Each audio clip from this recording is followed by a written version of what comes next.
चलिए काम करते हैं, BTST ट्रेड्स लेते हैं और उसके बाद बैन का अपडेट भी तैयार होगा। गाबा सर, क्या कैरी करना है कल के लिए? कैरी करना चाहिए, कल लॉन्ग होना चाहिए। स्टॉक का नाम है ACC। करेक्ट 2330 के आसपास 15 रुपए का स्टॉप होना चाहिए, 2315 का। 2350 टू 2375 ये एक जोन है, वहां तक जाना चाहिए ACC। ओके, तो ACC में एक मौका तेजी वाला। रचना जी, आपका ट्रेड? मेरा ट्रेड रहेगा MCX में। MCX के फ्यूचर्स को हम लॉन्ग करेंगे और ये BTST के साथ साथ मैं ये भी कहूंगी मुहूर्त तक इसको रखना चाहिए और 6750 का SL होना चाहिए इसमें और 7000 का target. Okay, MCX। Meanwhile SBI card के नंबर्स आए, थोड़ा टिकर टीम को बोलूँगा ठीक करें इसको। या तो आय घटी है या बढ़ी है। 4087 करोड़ से घटकर 4400 नहीं हो सकता। तो 4400 से 4000 आया है, मेरे ख्याल से वही हुआ होगा, क्योंकि प्रॉफिट कम हुआ है। 602 से प्रॉफिट घटकर 404 करोड़ हुआ है, तो वो शायद इनकम में भी वो कमी ही मानी जाएगी मेरे ख्याल से। या अगर चेंज, अगर वो फ़र्क है तो फिर उसको थोड़ा ठीक करके दिखाएं, क्योंकि थोड़ा कन्फ्यूजन हो रहा है उसकी वजह से।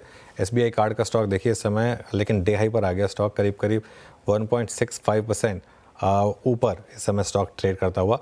कुछ देर में इसको रिविजिट करेंगे। अमित सेठ, आपकी BTST ट्रेड?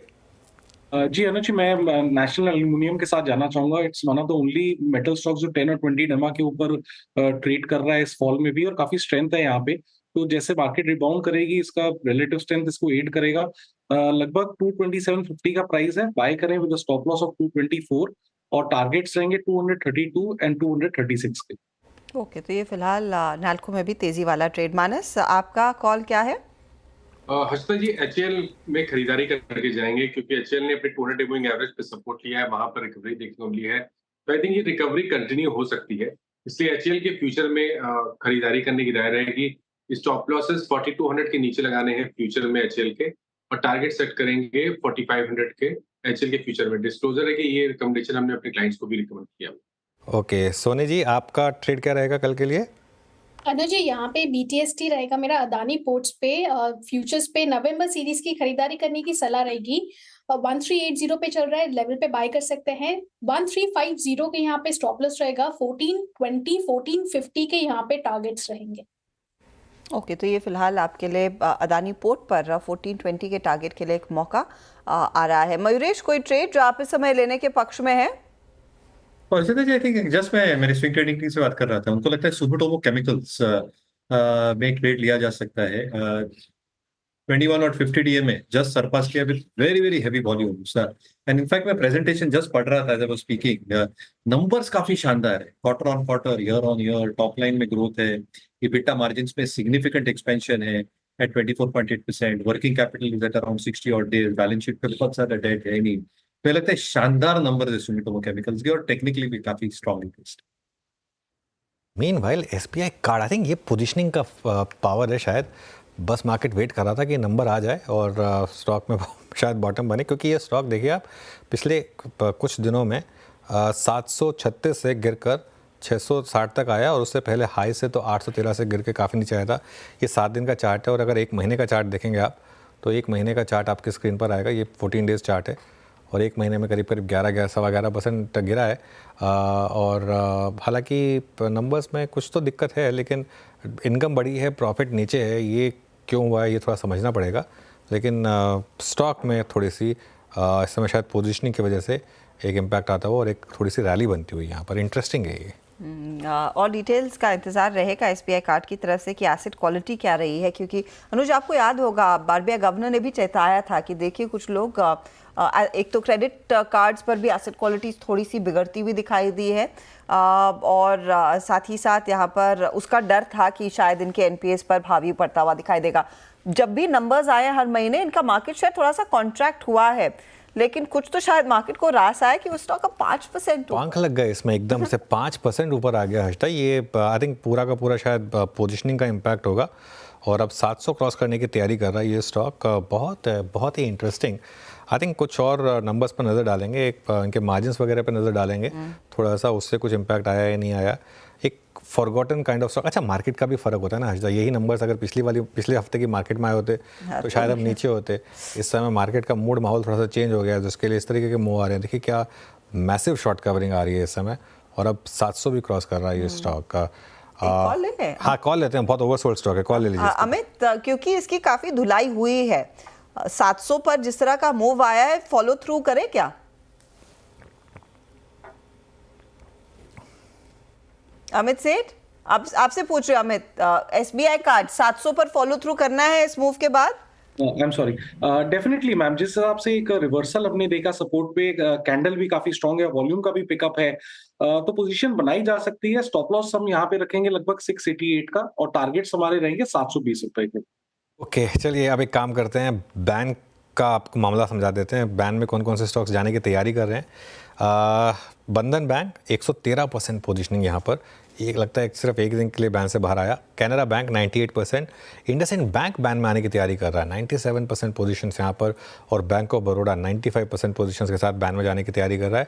बैन से बाहर जो स्टॉक्स आ सकते हैं हर्षिता, उनमें एस्कॉर्ट्स 76% और डिक्सन टेक 71% की पोजीशन के साथ बैन से बाहर आने की तैयारी करते हुए। तो ये काफ़ी इंटरेस्टिंग नाम। इनफैक्ट अनुज, कार्यक्रम की शुरुआत में जब हम ट्रेंडिंग काउंटर्स मेंशन कर रहे थे तो एस्कॉर्ट्स पर नजरें गई थी। मुझे कोई कारण नहीं दिखा कि एस्कॉर्ट्स में इस तरह का मूव आना चाहिए। आपको याद होगा पर सब 2-3 पिछले हफ्ते ही जब वो खबर आई थी कि एस्कॉर्ट्स अपने रेल बिजनेस को बेच रहा है, कि इस तरह से स्टॉक की धुलाई हुई थी और निश्चित लेवल से फिर अपनी चाल को थोड़ा सा रिट्रेस करने में लगा है।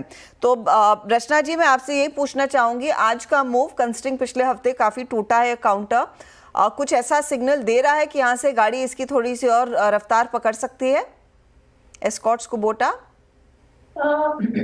एस्कॉर्ट्स कुबोटा में ये प्राइस एक्शन जो है वो है तो इम्पोर्टेंट लोकेशन पे, पर यहाँ पे 35-60 अगर ये क्रॉस करके क्लोजिंग उसके ऊपर देता है, विच इज हाई प्रोबेबिलिटी, और अगर दूसरे दिन ग्रीन में ओपन होता है तो यहाँ पे एक इम्पोर्टेंट बेस बनने की उम्मीद है जो इस काउंटर को 3700 की तरफ फिर लेके जाएगी। पर दूसरे दिन की प्राइस एक्शन देखना बहुत जरूरी रहेगा आज के क्लोजिंग के बाद। क्लोजिंग के बाद कल फॉलोअप कैसा रहेगा, उसके बाद ही एक कॉल लीजिए कि यहाँ पर नया ट्रेड बनेगा या नहीं। माने state bank of India, Nifty bank की हमने खूब चर्चा की, कई सारे बैंकों की चर्चा की, SBI क्योंकि कल भी हम ये मेंशन कर रहे थे, आज भी सुबह में बात हुई, 5% की तेजी। OI एडिशन में देख रही हूँ बहुत तगड़े वॉल्यूम्स पर यहाँ पर दरअसल वो लॉन्ग ऐड हुए हैं। अब अगला पड़ाव क्या रहेगा? 832 आज हासिल कर रहा है, डे हाई पर ही क्लोज दिखाएगा ये। तो देखिए एक बात तो क्लियर हो गई है कि स्टॉक ने अपने 200 डे मूविंग एवरेज पे एक शॉर्ट टर्म बॉटम बनाया है, हायर टॉप हायर बॉटम का कंफर्मेशन दिया है, 20 वीक मूविंग एवरेज के ऊपर निकला है। तो बिल्कुल आप उम्मीद कर सकते हैं कि 880 से 900 रुपए तक की रेंज स्टॉक पोजिशनली दिखा सकता है। तो अगर एक ट्रेड लेना होगा तो वो लॉन्ग साइड पे होगा, 799 के स्टॉप लॉस से खरीदारी करनी है 900 रुपए के टारगेट के। ओके, मीनवाइल मारुति की वो रैली नहीं टिक पाई हर्षिता, शायद ओवरऑल जो नंबर्स थे वो हावी हो गए कमेंट्री के ऊपर। वैसे मेरा अभी भी मानना ये है कि जिस तरीके की पिटाई ऑलरेडी स्टॉक में दिख चुकी है और जो स्टेटमेंट्स मैनेजमेंट की हैं, अगर मार्केट ने उसको कल थोड़ा सा पॉजिटिव व्यू रखा, एक महीने में 18% स्टॉक गिर चुका है। आई थिंक थोड़ा अगर ब्रोकरेजेस ने कल इसको थम्स अप दिया तो मुझे लग रहा है आज जितना गिरा शायद कल रिकवरी भी यहाँ पर पॉसिबल है, लेकिन फिलहाल के लिए तो थोड़ी सी दिक्कत है। लेकिन आज का stock of the day clearly federal bank का 8.5% ऊपर। आज सुबह बात की थी हमने स्टॉक की कि ये अब शायद कुछ जलवे दिखाएगा स्टॉक आज, और डार्क ग्रीन था ये। ध्यान रखिएगा ये स्टॉक अभी भी जिस दिन मनियन साहब की अपॉइंटमेंट हुई थी उस दिन का हाई क्रॉस नहीं कर पाया, ऑलमोस्ट वहाँ पर। एक बार इसका 3 महीने का चार्ट लेकर आइए, आई थिंक 3 महीने हो गए उस चीज़ को जब वो अनाउंसमेंट आई थी, और 3 महीने में अब उस दिन आई थिंक स्टॉक ने 204-205 हिट किया था, अब वापस 200.4 पर आए हम। तो या तो 52 वीक हाई लो फायर कर दीजिए या 3 मंथ्स का फायर कर दीजिए, और इस पर एक व्यू लेते हैं। मानस एक बार इस स्टॉक को देखिए ज़रा, क्या व्यू होगा यहाँ पर? आज अच्छे मूव्स यहाँ पर। देखिए जो एक रेंज थी उसके अपर बैंड को स्टॉक ने डेफिनेटली रीच किया है और वॉल्यूम्स के साथ किया है। मेरे ख्याल से अब जो पहले का हाई 205 था उसको ब्रेक करके 212 से 215 की रेंज में स्टॉक जाने की कोशिश करेगा। तो अगर एक ट्रेड लेना होगा तो लॉन्ग साइड पे 194 के स्टॉप लॉस से खरीदारी करने की राय रहेगी फेडरल बैंक। फेडरल बैंक में एक मौका। अनुज भाई क्विकली मेरी नजर DLF पर जा रही है, अचानक यहाँ पर पोजीशंस अच्छी खासी मजबूती वाली आती हुई, करीब 1% तक का इजाफा।